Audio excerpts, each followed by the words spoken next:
back, everyone. My name is Patrick. You're watching the Oilers Rundown, broadcast on the Oilers Fanatic and the Heavy Hockey Network.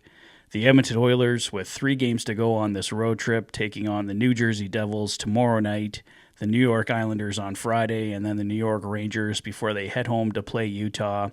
And we found out today that the Edmonton Oilers will likely play, well, I think it's pretty much a certainty at this point, that the Edmonton Oilers will play the rest of this road trip without Mattias Ekholm. According to head coach Chris Knoblauch, Ekholm was supposed to join the Edmonton Oilers in New York, but apparently he is going to stay home. I believed it was a sickness that was keeping Mattias Ekholm out of the lineup to this point, but apparently he has a minor groin tweak, not an illness right now, that is keeping Mattias Ekholm out of the lineup. The Oilers also without John Klingberg with a minor injury, but John Klingberg is currently with the team, so I believe he remains a possibility to join the lineup here at some point. So that's the latest on Mattias Ekholm. 3 more games here for the Edmonton Oilers without arguably their best defenseman. So it's going to be a bit of a challenge, but thankfully the Oilers, following the trade deadline, do have Jake Wallman there to step up, and he has looked absolutely fantastic since joining the Edmonton Oilers lineup. Some other lineup notes for the Edmonton Oilers. Mattias Janmark was sick, so he did not skate at practice today, but according to head coach Chris Knoblauch, Mattias Janmark is still a possibility for the Edmonton Oilers tomorrow. This is how the lineup looked at practice today for the Oilers.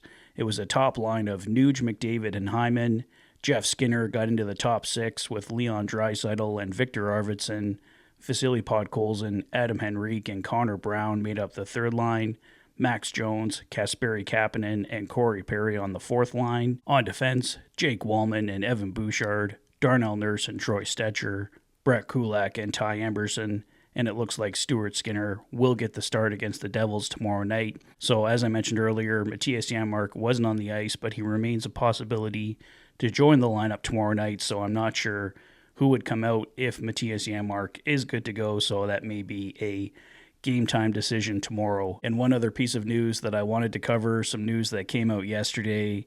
Edmonton Oilers prospect Roby Järventie looks like he will be headed back to Finland next season, so not the greatest news here. The Edmonton Oilers flipped their first-round pick, Xavier Bourgault, from a few years back for Roby Järventie last summer, so if Roby Järventie goes back to Finland, the Edmonton Oilers are pretty much left with nothing once again for a first-round draft pick. So the impact of the Edmonton Oilers' former director of amateur scouting, Tyler Wright, really felt here.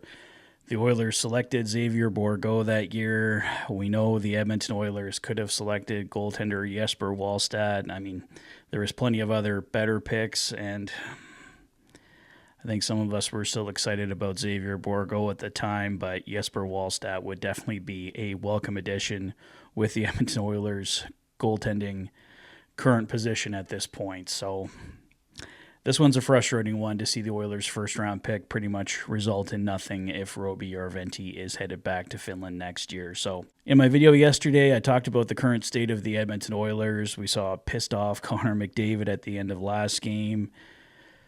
There's been some talk about the Oilers coaching. There's obviously been a lot of talk about the struggles of Stuart Skinner, Evan Bouchard, go down the list here. This team has a lot to prove going into the Stanley Cup playoffs. They got 3 big games coming up here, like I said, the Devils, Islanders, and Rangers.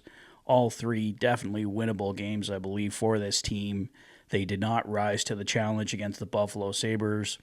Yes, they hit 5 goalposts, but more is expected of this team, so I really hope that we do see another level for this team going through the remainder of the road trip.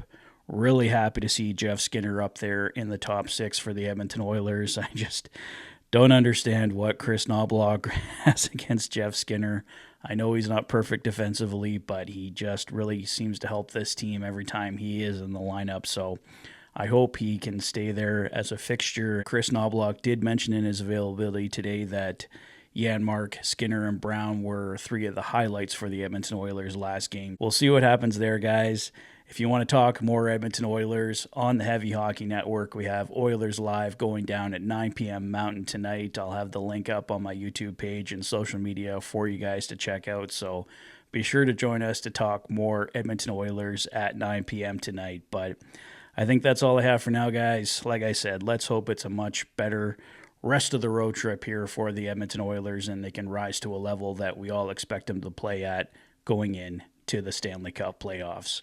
For now, let me know your thoughts on tomorrow's potential lineup against the Devils. Do you think the Oilers get back in the win column?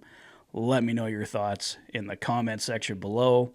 If this is your first visit to the channel and you like what you see, please consider liking and subscribing for all the latest Oilers content. You've been watching the Oilers Fanatic. Thanks for being a fan.